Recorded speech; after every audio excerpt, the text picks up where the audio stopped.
In this video, I'll be making tearaway notepads using the padding technique. I'll talk about what padding is and the tools and materials used.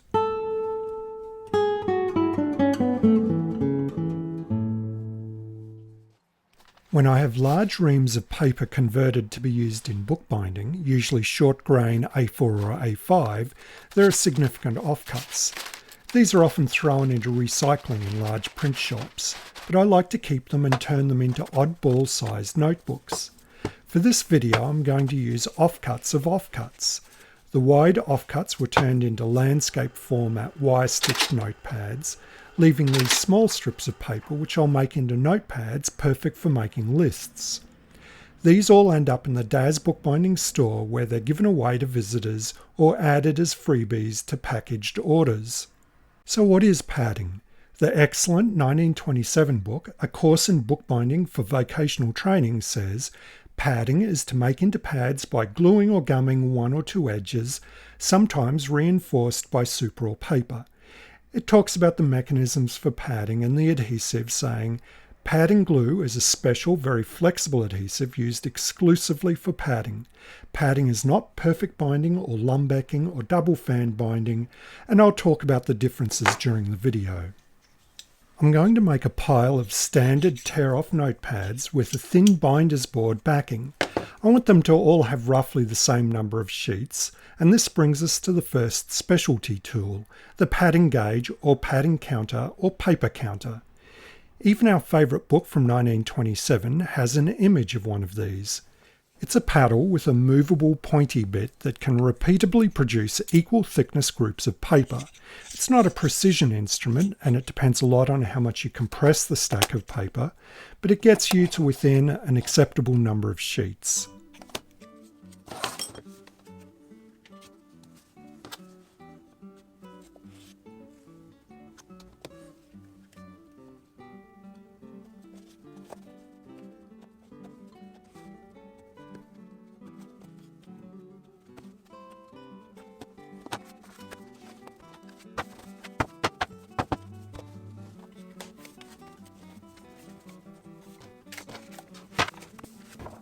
It's not the only game in town.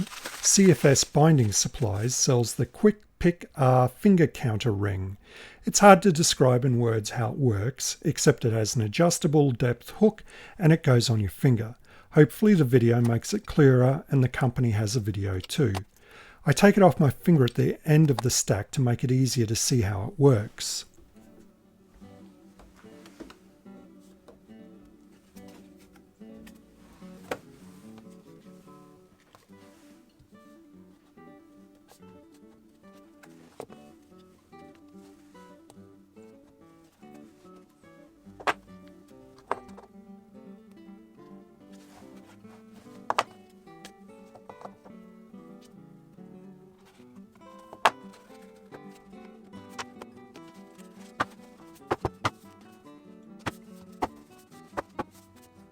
But which is better? Let's do a showdown.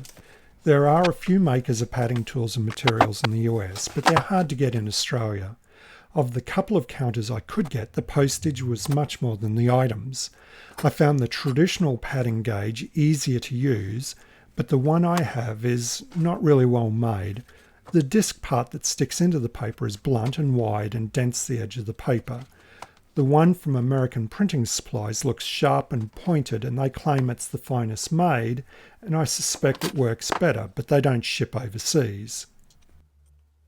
The finger counter ring is very well made and I can see some advantages to using it in a production environment, such as being able to work without having to put this tool down and pick it up again, and being small not getting in the way. If I did this every day, I bet it would be fast and easy to use also. I can't rate one better than the other.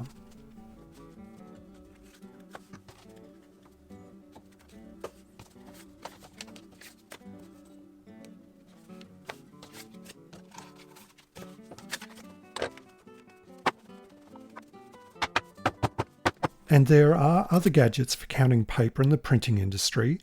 APE has the quick as a wink pad paper counter, and I even found something similar in the back of an old Nottings printing catalogue.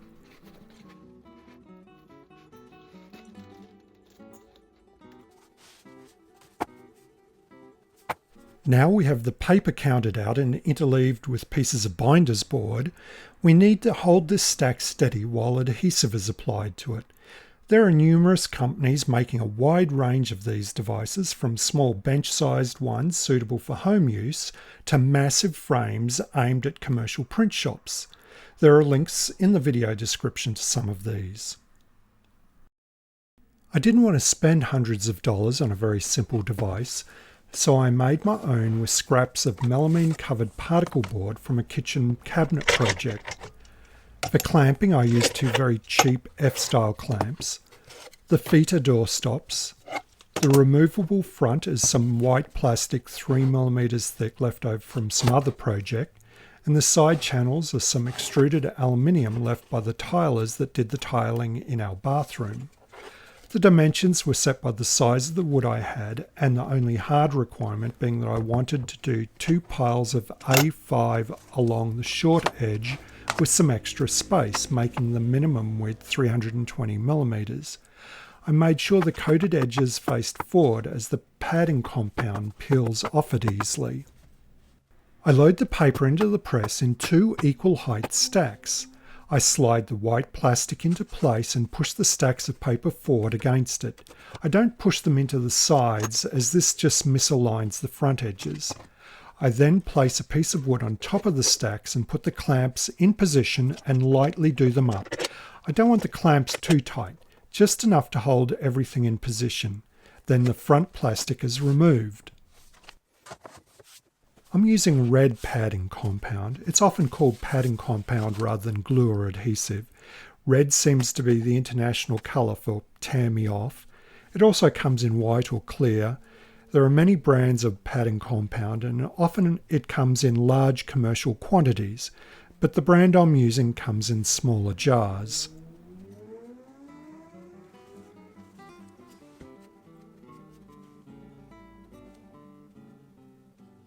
Here's what the white compound looks like.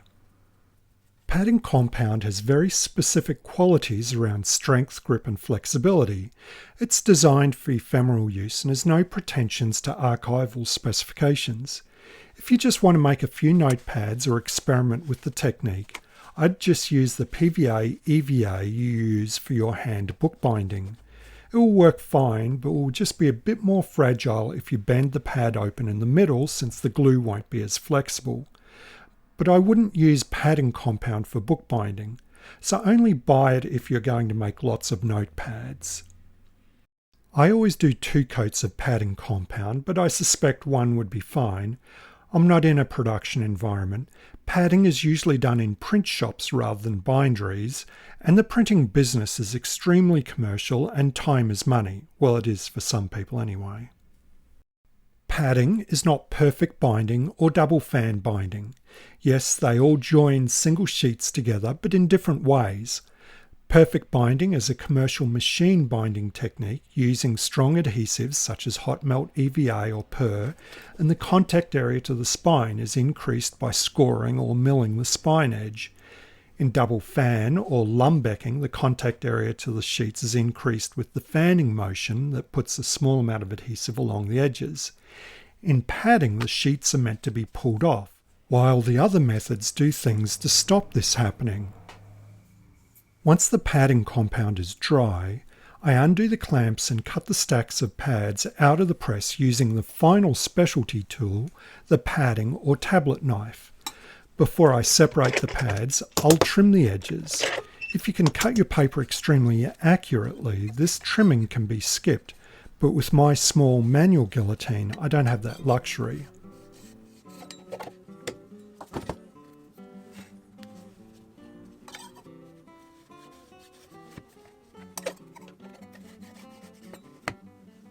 I only clean the glue off the edge of the press every few uses.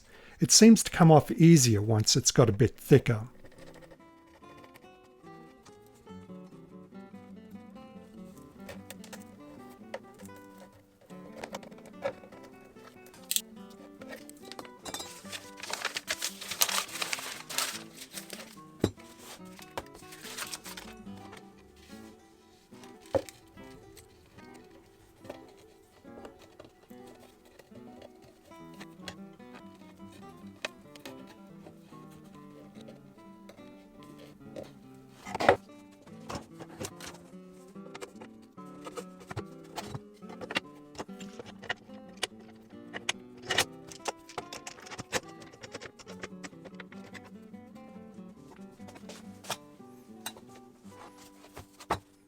If I'd taken that knife with me, I'd have saved a trip.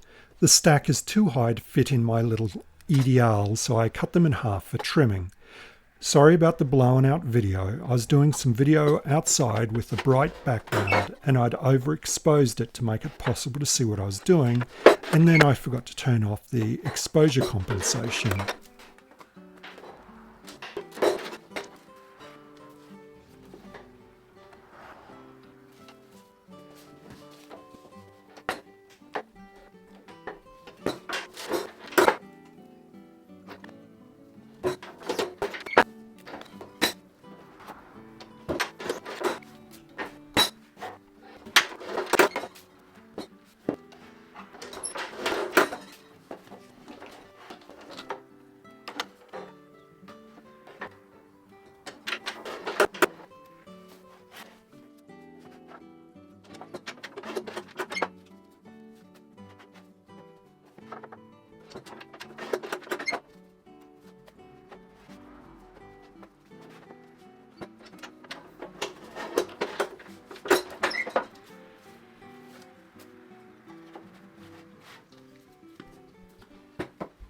Padding or tablet knife is a wide flat knife designed to cut the padding compound between each notepad.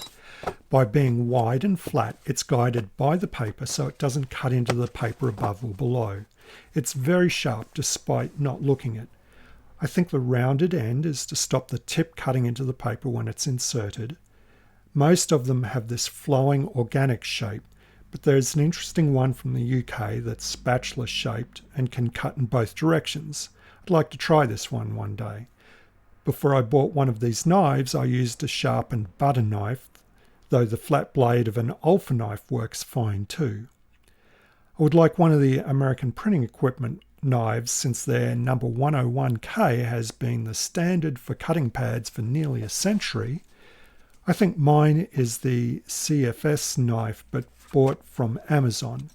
Some of the commercially available padding knives look just like pallets that have sharpened edges. If trimming the edges with the guillotine is the most tedious part of padding, cutting the pads apart is the most satisfying. I've mentioned some suppliers, but I want to mention Lasco since I used their wonderful benchtop corner rounder recently. They have a range of commercial converting products, including padding equipment and materials. Their heavy-duty press is so interesting that I've bought some components to try and make my own version of it.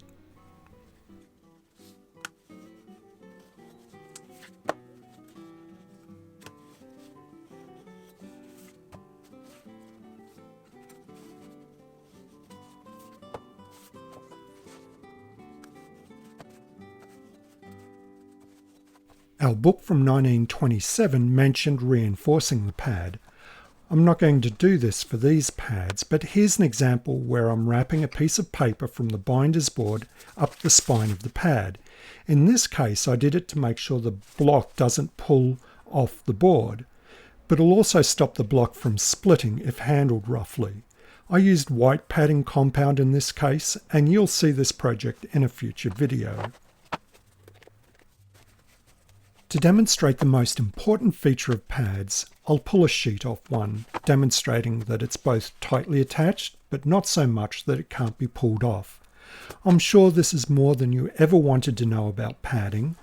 Traditionally, this isn't a hobby bookbinding activity, but for a lot of modern home bookbinders, it's something you might like to do. It's really easy, can use up paper that might otherwise be scrapped, and it's strangely satisfying. Until next time, cheerio.